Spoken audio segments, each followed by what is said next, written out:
So everything that we do to the split end side in our balanced single wing comes from first establishing the tight end side attack, whether that's some sort of direct snap, dive, inside zone, sweep outside zone, power to that side, whether it's direct snap to the running back or if it's handoff, quarterback keeping away, and we're either again handing off a sweep outside zone type deal, a dive inside zone. Or power to that tight end side. So first, here's an example. They don't have us match numbers wise to that tight end side. Going to be just simply handing it off to the running back. We get multiple guys out on the perimeter. Running back makes two tacklers miss, goes in for a 29-yard touchdown. Not an overfront here. They were trying to take away our dive in our inside zone. Our dive / inside zone. We call it dive. So we are all out wide. Get up to the defensive end. The corner's blocked. Safety misses the tackle. In for the touchdown. So if we get that tight end side established, we can come back. And one of our favorite ways to do that is a fly or jet sweep to our wing. So we're going to be coming to the bottom of the screen here. We get the defensive end. He overplays it actually, ends up too far outside. A little cutback by our wing there. And we're up into the secondary. We'll let it play back one more time. Let it go full speed. We all get out wide. Their big guys inside don't matter. We get them cut down, and we're up and running. Get good drop steps out of our guys. You can see right there. It'd be nice if our number 50 came by and picked up one more block. So now, maybe you're not quite getting the numbers you want to that split end side, but you want to make it go for the wing. You want to make the jet sweep, fly sweep go. Instead of us essentially running it as a 2x2 formation by minusing the sniffer to that side, really it's a 3x1 formation once we send the motion here. So now we got extra numbers. We get the defensive end taken care of. Both our sniffer and our running back aren't making blocks till about 14, 15 yards downfield, so we get a nice gain by motioning across. Play action off of that, we're going to have our running back run a wheel, and then a crack seam or post by the split end. Overall concept here, that safety, he's held over there. He's worried about that tight end vertical. They're thinking this corner can take care of the split end vertical.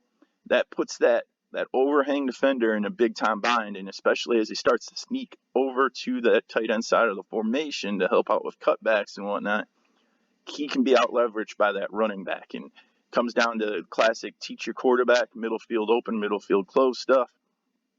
In general, if the middle of the field ends up closed here, we're going to stay right in the seam with the split end, and we're just ultimately reading that corner. Does that corner stay on top of the split end and kind of funnel him to the safety? Well, that's going to leave the running back one-on-one with that overhang defender who also has a jet sweep fake coming at him. If that corner falls off at all, doesn't squeeze this to the safety, you're hitting the seam. If it's a too high or that safety's downhill, we can just throw it right at the post, make sure we don't miss the pass here. So here we go, opening play of our playoff game. You can see the safety at the top of the screen. He opens up, he's playing the tight end vertical. So right now, this is essentially middle of field open. As soon as that safety's eyes go that way, it's middle field open, even though it started off middle field closed. They had that one high post safety. Well, their corner was too low on that side. We're going to be able to throw the post. Unfortunately, we underthrow it just a little bit. We'll let it play back from the beginning. So we could probably stay a little bit more in the seam, but the big thing is we want to get inside leverage on that corner. We do. And we make a big gain. Be nice. Here's our half slide pass pro that you'll see. Quarterback does an amazing job of knowing where he wanted to go with the ball. If he just threw that about 5 yards more, we're opening the game with a touchdown pass. Here we go. Another switch pass. Running back right now wide open. If we go back just a second there, You can see the corner's going to have outside leverage and on top of the split end. The safety is inside and on top. So we should be dumping it off to that running back right now, because number 24 there is completely out leveraged. He's not going to catch him. For whatever reason, our quarterback dumps it off to the wing, actually. Our wing stutter steps, makes that guy's miss. Running back picks up a block, and we make a big gain. Again, I think it's a case of our guys, they're experienced, they know what's going on. It's towards the end of the season. The quarterback's probably thinking, hey, my wing's a faster guy. My running back's going to throw a block. This is going to work out. Then split zone. So the reason you would be running split zone is these guys see that mesh with the quarterback, and they're thinking sweep, and they're all overplaying that sweep or power side to the tight end side. And because of that, really the way the combos would sort out, this Mac linebacker doesn't matter anymore. He just doesn't exist because he's overplayed it, and now you still have a box that you can work with. The other thing you can do is make sure that you hold that overhang out there, either with the threat of a really good split end, and he feels like he's got to widen and play underneath slants and push out to hitches, or you could do something like motion the wing in position for option. So here we go, split dive. This particular team, there's their corner, there's their safety. They don't have an overhang on the backside here. Tackle does a nice job working up to the inside linebacker. And we're through for a 30-yard gain. Here we go from the beginning. Let it play full speed. Kick out by our sniffer there. And again, we're up into the secondary. Another split zone.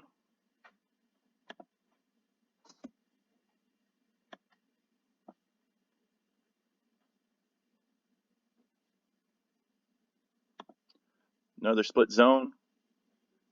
And you can see, take it back pre-snap. Right now, they're not lining up quickly and getting ready to roll here.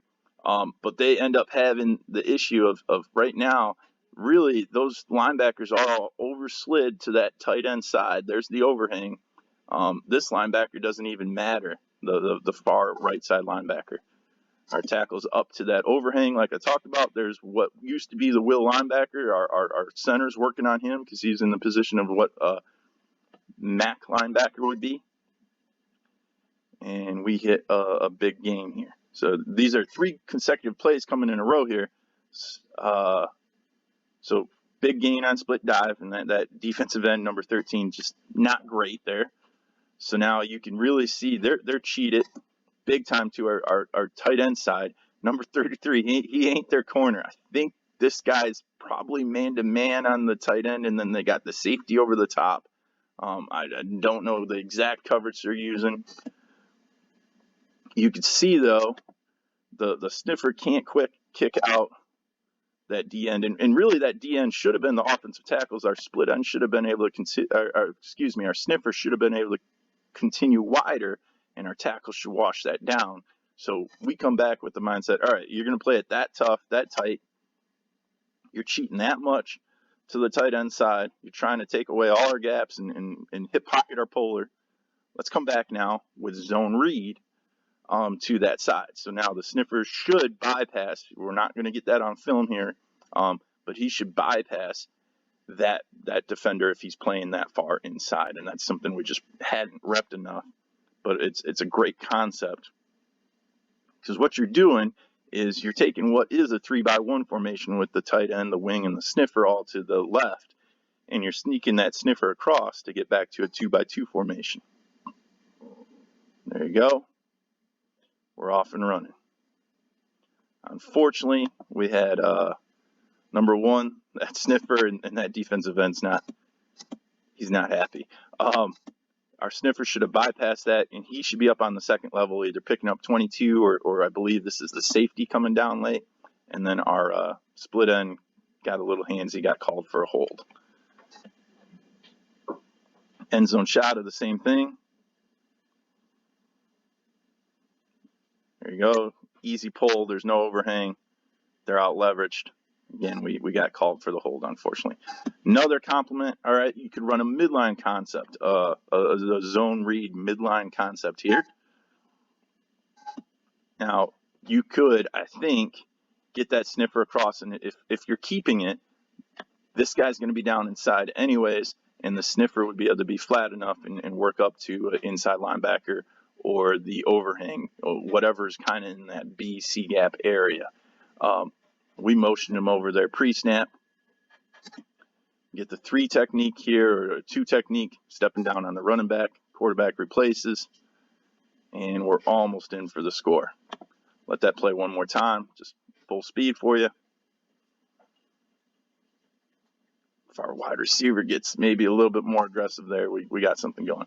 So now we've been showing, if you've been showing that option motion, you could come back with a zone option. How you want to handle the perimeter would be up to you. Again, with the reason we're running back to the side is because teams would be cheating to that tight end side. So I'd want to keep the sniffer's responsibility the same. I think that's key. Keep that sniffer responsibility the same of just get to the overhang area. I'd like to have the split end crack instead of stalk that corner. And we'll make the corner the pitch player. A couple different ways to do that. You could end up having the split end continue to stalk and the sniffer seal the inside linebacker. It's a little bit up to you how you want to go about things. Again, we motion the sniffer across pre-snap, but I think you could sneak him across post-snap. You see there, really our quarterback probably should have pulled this ball. The defensive end closes on him. And right now, the perimeter, we're in really good shape to pitch the ball because we'd have the split end could be up on the corner. Again, it's not exactly how it had it drawn up, but you can see how effective option potentially could be on this perimeter with the overhang peeking inside a little bit, worried about the dive out of the running back there. So we could have something big on the perimeter.